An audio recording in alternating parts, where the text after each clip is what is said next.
a croeso'ch cynnes i chi gyd bore yma. Dim llawer o hysbysiadau heddi, ond gofiwch pnawn yma. Mae yna synder Sul yn Caspers yn Pen-y-bont ar Ogwr am 4 o'r gloch. Wythnos nesaf fydd yna bicnic ar y walaeth yn Parc Bryngarw am 1 o'r gloch yn y pnawn. So byddwch yn barod i baratoi, cwbl o frechdannau i ddod fyny. Sul nesa, Arfon Jones fydd yn cymryd yr Oedfa yma am 9:45. A mae yna hysbys cynnar ar gyfer y 3 o Fedi, welwch chi yn eich cylchlythyr. Mae yna gymanfa ganu agored yn Dynrefn. So, ar gyfer eich dyddiadur. Croeso i chi gyd i ymuno ni am baned ar ôl yr Oedfa a newn ni'r casgliad yn awr. Bore da. Hyfryd iawn gael bod yma hefo chi unwaith eto. Da chi'n gweld bod yna wedi bod. Yna bysgodyn mawr ar y sgrin wrth i chi ddod i fewn. Does a ddim marcia ychwanegol i ddyfalu be ydi y neges ni heddiw. Ac mi fydden ni, tro nesaf fydden ni'n pregethu hefyd, bydden ni'n dilyn cyfres ar Jonna am ychydig wythnosa. Ond gadwch i ni droi at rhif 24. O cenwch fawl i'r arglwydd y ddeiar fawr i gyd, ac am ei achawdwriaeth molienwch ef o hyd. Mynegwch ei ogoniant tra ddyrchafedig yw. Mae'n ben goruwch y diwiau, mae'n arglwydd dynol ryw. Ac yn y blaen rhif 24.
Wel, sy'n eisiau fi ddweud o le mae'r darlleniad yn dod.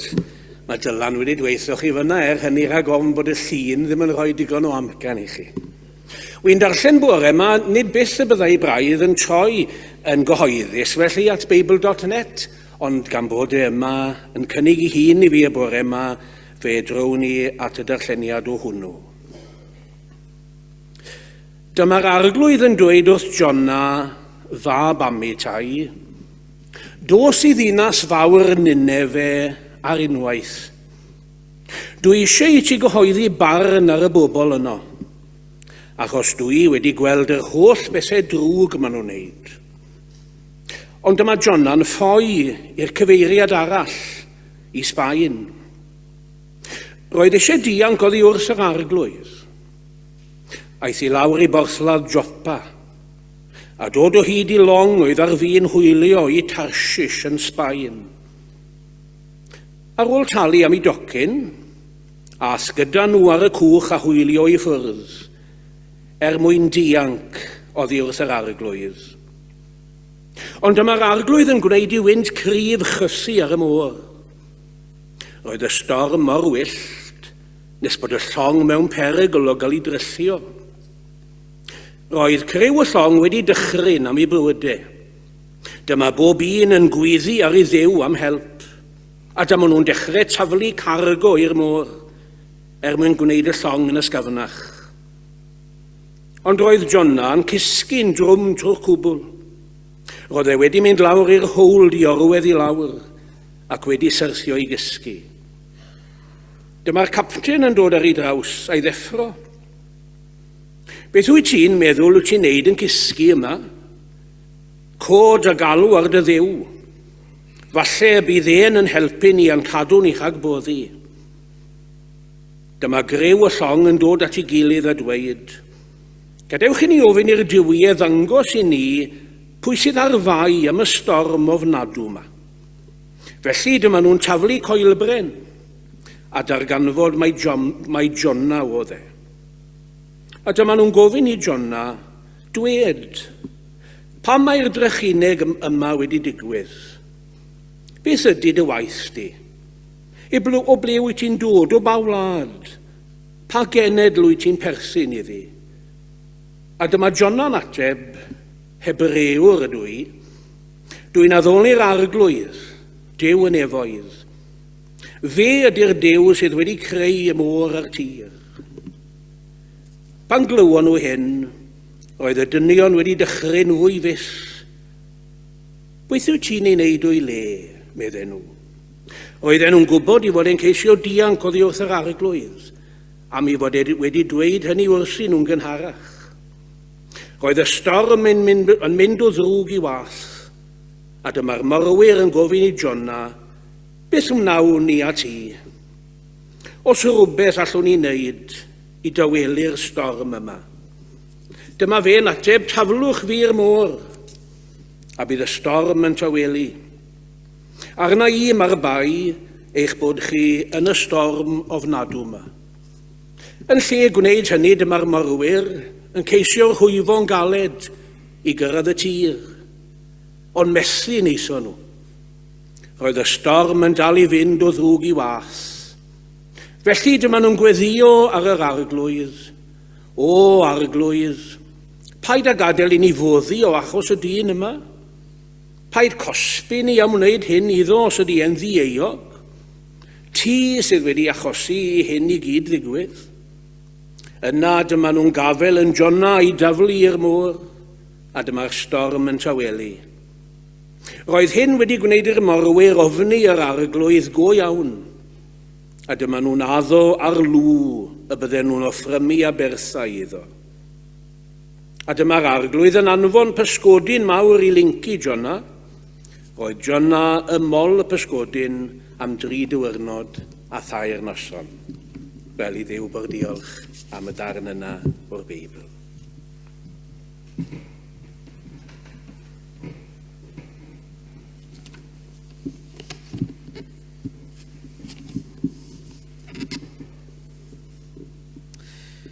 Diolch o galon Dyfrig, hanes sydd yn gyfarwydd iawn I ni gyd ers pan da ni yn blant yn yr ysgol ac yn yr ysgol Sul hefyd wrth gwrs ynde. Ac mi gan ni barhau felly yn anhoddoliad drwy ganu am y rhif 240 a 4, 244.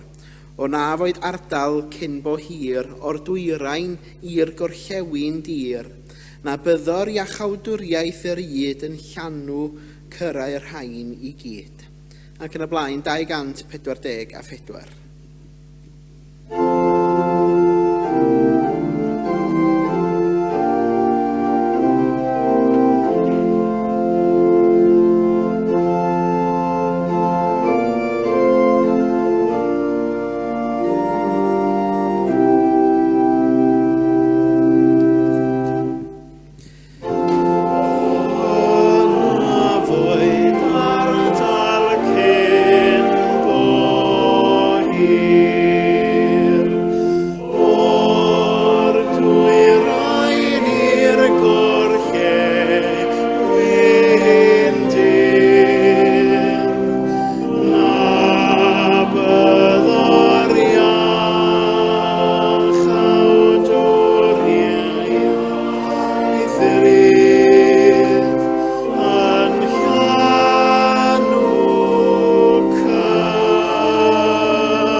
Ydych chi droi at yr arglwydd mewn gweddi.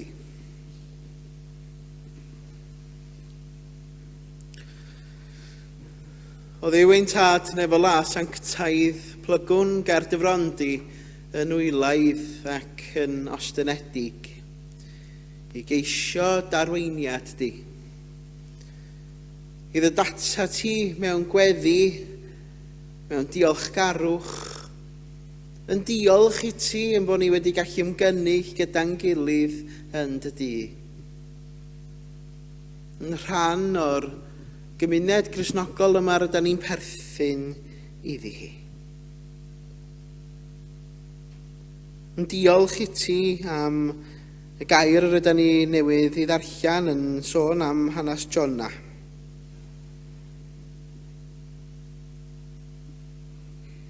Rwy ti wedi'n galw ni i rannu dy neges di. Fel ys di ofyn i Jona rannu dy neges di. Rwy ti'n galw ni fynd allan i'r byd yn dy wasanaeth, ia i gyhoeddi'r efengil, ia i wneud disgyblion, ond yn fwy na hynny i rannu dy gariad. I weithio tuag at gyflawni dy bwrpas. A da ni'n plygu ger dyfrond i arglwydd yn gofyn am faddeuant, ein bod yn aml yn methu, mor aml yn methu gyda'r galwad honno. Ein bod yn hapus i ddod at Grist, ond yn amharod i fynd allan yn ei enw. Maddau ni'n bod yn awyddus i dderbyn, ond yn amharod i roi.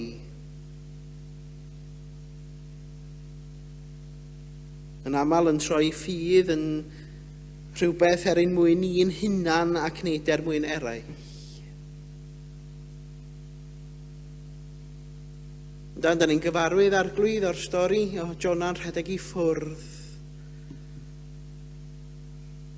A da ni'n gofyn arglwydd i ni'n hunan am yr adegau da ni'na hefyd yn rhedeg i ffwrdd o'n galwad ni.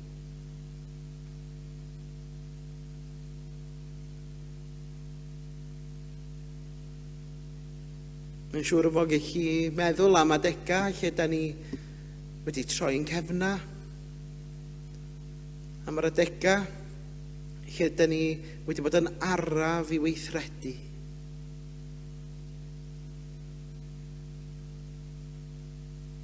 A da ni'n meddwl am gymaint o bobl ar draws y byd heddiw sydd mewn sefyllfaoedd dychrynllyd, sydd yng nghanol storm.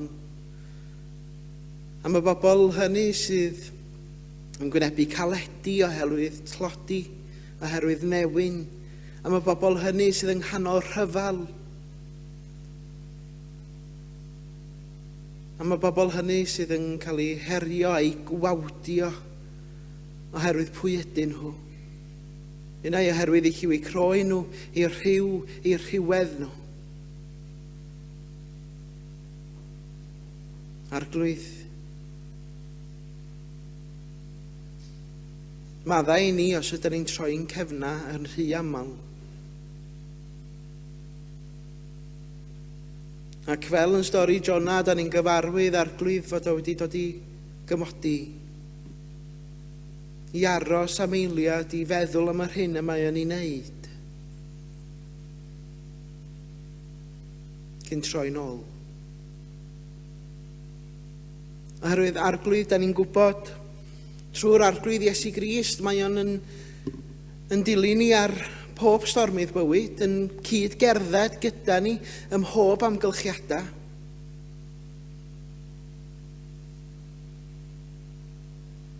Iesu Grist yw'r goleidi a'r goleini sydd yn harwain ni at yr harbwr diogel yna.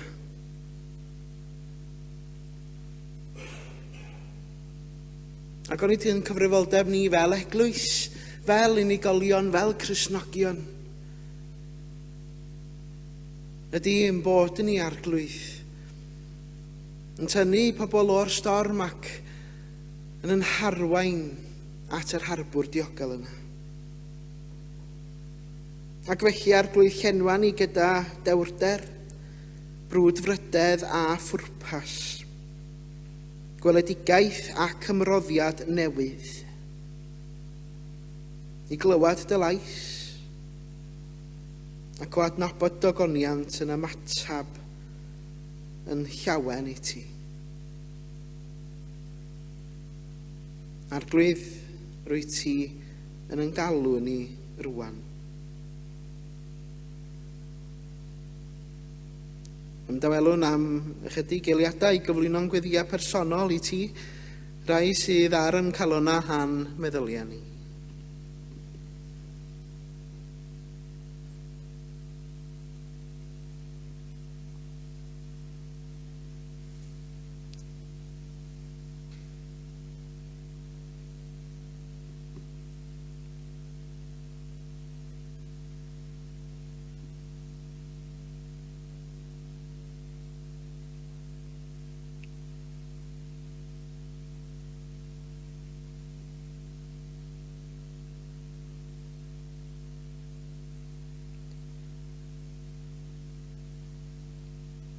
O ddiwyn tad cliwi'n gweddi ni felly. Gan y bod ni'n gofyn hyn oll yn enw ac yn heiddiant yn harglwydd Iesu Grist, yn dysgo ddiweddio i ddweud gyda'n gilydd. Ein tad, yr hwn rwyt yn y nefoedd, sancteiddiau'r denw, deled y deyrnas, neler dewyllus, megis yn y nef, felly ar y ddeiar hefyd. Dyroi ni heddiw ein para bynyddiol, a maddau ni ein dyledion, fel y maddiwn unau ein dyledwyr, ac nac arwain ni brofedigaeth, eithyr gwared ni rhag y drwg, gynnes eiddo tiw'r deyrnas, a'r nerth, a'r gogoniant, yn oes oesoedd. Amen. Fe gadwch chi ni barhau drwy ganu am y rhif 402, 402. Hapus wy fi am fod Iesu'n yn ef, heddiw'n fy ngharu, fy ngheidwad i wef. Dweud mae y Beibl y gwrendi fy nghri, Iesu sy'n rhoddi ei gariad i mi. Ac yn y blaen 402.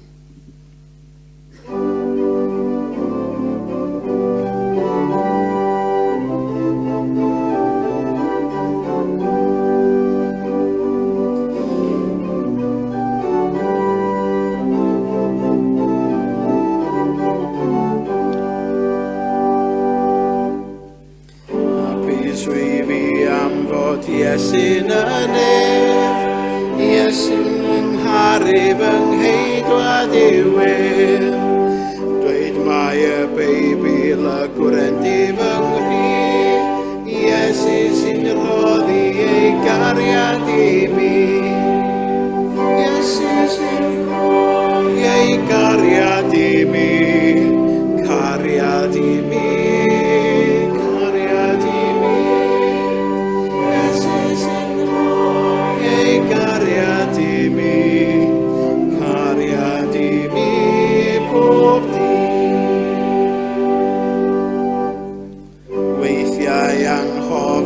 Bach rwydraf ymhell, yn tai sy'n maddau am caru yn well. Roddi mae Iesu ei hunan i gyd, dweud am ei gariad na finnau o hyd. Iesu sy'n rhoi ei gariad i mi, cariad i mi.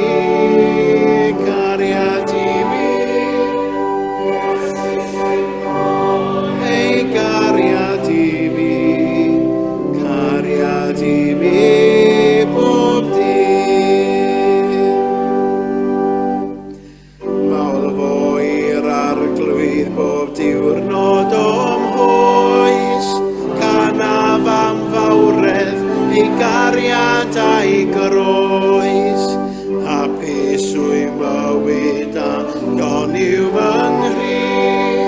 Iesu sy'n rhoddi ei gariad i mi.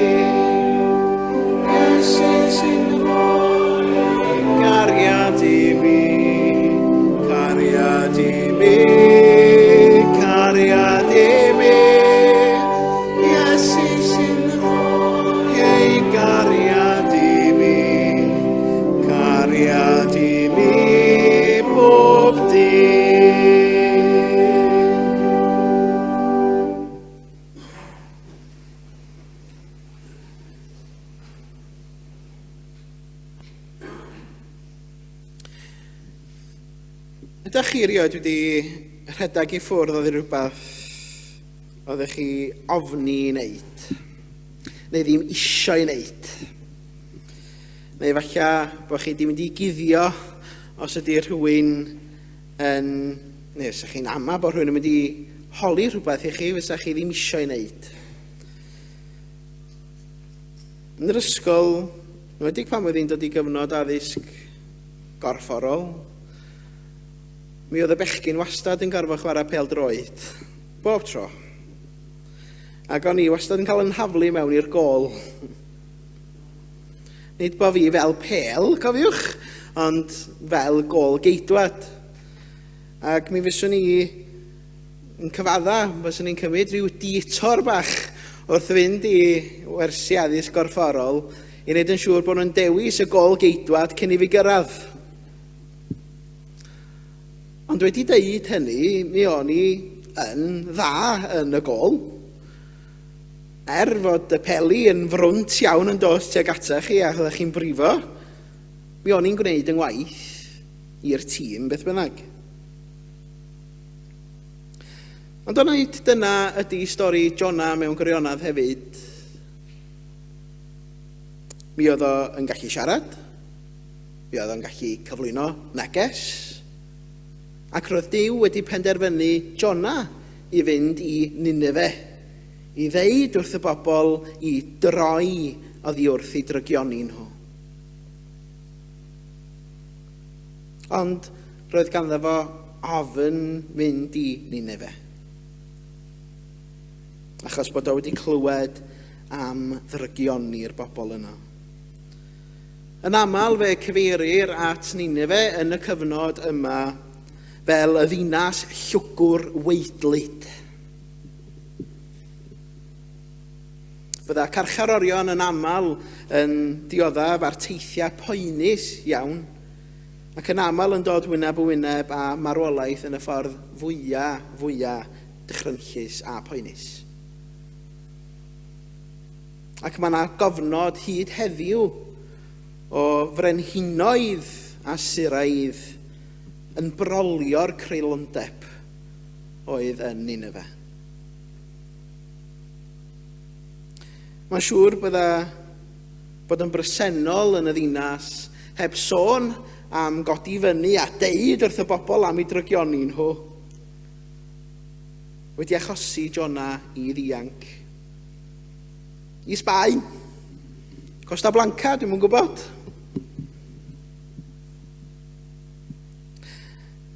Beth ydyn ni wedi gwneud yn y sefyllfa yna? Allwn ni roi yn hunan yn yr un sefyllfa mewn gwirionadd. Pan dyn ni'n gweld rhywun yn cael ei gwawdio, bod hynny oherwydd lliw eu croen nhw, eu traddodiad nhw, eu rhyw, eu rhywedd nhw, ydyn ni'n cerdded i ffwrdd yn deud am byd o'n busnes ni, neu yn sefyll ochr yn ochr â nhw. Yn deud, dydy hyn ddim yn iawn ynddo. Oes cyfrifoldeb yno. Mi allwn ni weld stori Jona ar yr olwg gyntaf fel Duw yn cosbi Jona am beidio a dilyn ei gyfarwyddiadau fo. A bod Duw yn rhoi popeth a pethau yn y ffordd iddo fo droi yn ôl, fel bod o'n ufuddhau.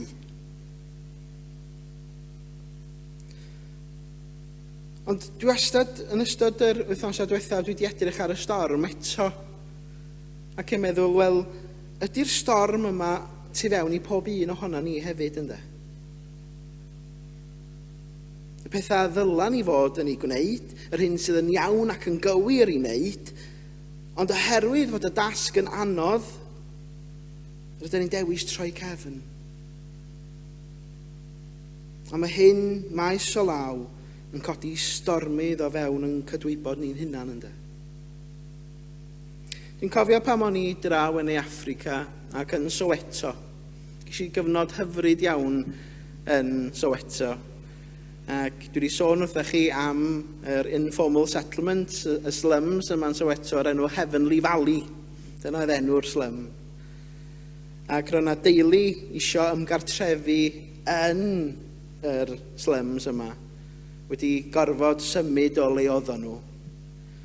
Ac roedd ganddi hi blant, y wraig yma, ac mae stigma ofnadwy ar hyn o bryd yn Africa ac yn Soweto ac ym hob rhan oedd Africa mewn gwirionedd gyda HIV ac AIDS. Ac os di unrhyw un yn gwybod fod hwnnw arnoch chi, bod chi'n dioddef o HIV ac AIDS, yna wneith nhw unrhyw beth i beidio fod yn agos atoch chi. Ac mi roedd y ferch yma gyda'i phlant isio ymgartrefu yn yr informal settlement yma yn Heavenly Valley. Ac roedd y bobl lleol yn ei thaflu hi o'na. Yn dweud, os am croeso i ti yma. Lle oedd y ferch yna'r plant yn gorfod mynd. Welis i hyn yn digwydd, ac mi oedd rhai o'r eglwys leol hefo fi. A dwi'n falch bod rhai o'r eglwys leol oedd gyda fi wedi gweithredu. Bod nhw wedi mynd ar ôl y ferch yma wedyn ac wedi gofalu bod ganddi hi le i aros. Ond tasa rhywun ddim wedi camu mewn, be fydda hanes y ferch yna wedyn. Mi allwn ni gyd ddeud, diolch byd o'n busnes ni yn gallan. Ond yn aml iawn mae troi cefn pigo'r codwybod a'n galwad Cristnogol hefyd. Oherwydd y storm yr ydyn ni wedi fragu, fel gyda'r bobl ar fwrdd y llong yn taflu'r ger i mewn i'r môr mwyn ysgafnhau'r cwch. Yn ddiarwybod, da ni'n gallu taflu pethau mewn i'r môr. Beth di'r pethau da ni'n gallu daflu mewn? Un hirddas, un hunan reolaeth, cariad, gostyngeidrwydd, teyrngarwch. O'n i gyd yn bethau gallen ni taflu allan fel ger. Yr union bethau sydd angen i gadw'r llong mewn balans yn y lle cyntaf.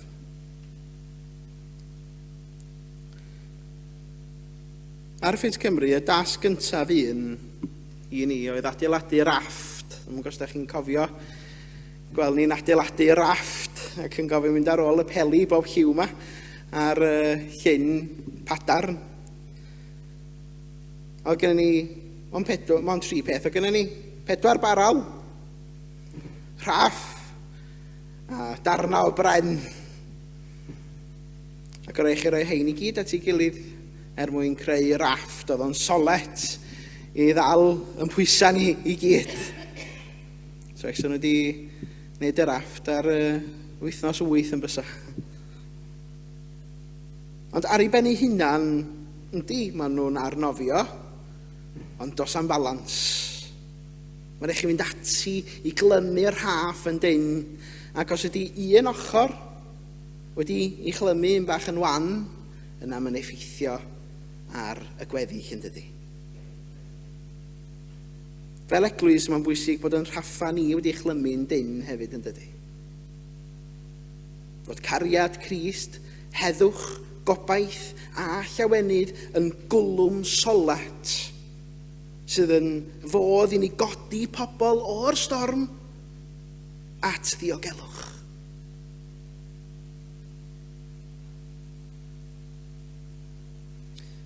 Yr hyn ddigwyddodd i Jona oedd bod o wedi dod i gymod efo fo'i hun ynde. Mewn storm, mewn corwynt, mae yna lygad y storm yn does. Ac yn llygad y storm, mae hi'n hollol dawel. A lle chi edrych i fyny, da chi'n gweld y ser. Cyn i'r storm ail gychwyn. Ond o weld y llwybr yn y ser, yn dod yn y distawrwydd yna, yn dod i gymod â chi'ch hun, ac yn troi nôl i wynebu'r storm. Y daith yn ôl i dawelu'r tonna, ynde. A roedd yr arglwydd Iesu Grist ei hun yw'r goleuni ym mhob storm. Ef yw'r goleudi sy'n yn harwain at ddiogelwch yr harbwr. Mae yna emyn dwi wedi dod ar ei draws yn ddiweddar. Byddai'n gwneud hyn yn aml, a byddai'n dod o hyd i draws, dod o hyd i emynau gwahanol, nid jyst yn y caneuon ffydd. Ond os ewch chi gobaith.cymru, ac os gennych chi ryw air penodol ydych chi'n chwilio amdano fo, ydych chi'n dysgu tricks o the trades yma wan. Chwiliwch am air penodol, a gewch chi'r holl emynau yn dod i fyny, bod nhw'n gyfeithiadau Saesneg hefyd. Ac cyfeithiau Saesneg ydy hwn gan Arfon Jones, My Lighthouse, fy ngoleudi i. Ac dwi am darllen hwn oherwydd mae'n hynod berthnasol ar gyfer y neges heddiw. Pan dwi'n stryglo yn amau'r gwir, pan dwi'n methu ti'n ffyddlon i'm, bydd dy gariad gyda mi, ti ydy'r hedd yn fy stormydd blin. Drwy'r tawelwch mae dafal cry, drwy'r cwestiynau ti ydy'r gwir. Bydd dy gariad gyda mi, ti ydy'r hedd yn fy stormydd blin. Ngoleudi i, yn goleio'r twyllwch, dwi'n dy ddilyn di. Ngoleudi i, credaf da ddewid, byddi'n farwain i'n saff i'r lan, saff i'r lan, saff i'r lan. Wna i ddim ofni beth bynnag ddaw, bob un bora fe ganaf fawl, cariad Duw fydd gyda mi, ti ydy'r hedd yn fy stormydd blin. Do dan o'n blaen i, dolau llachar, sy'n ein harwain drwy bob storm. Mwyn i enw. Amen.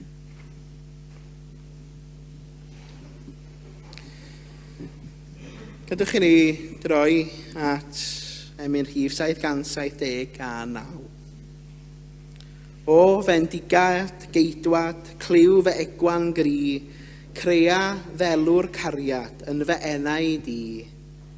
Carwn dy gymundeb nefol heb wahan, gwelwn wedd dy wyneb, ond cael calon lan. Ac yn y blaen, 779.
a gras yn harglwydd Iesu Grist a chariad Duw a chymdeithas yr ysbryd glân a fydda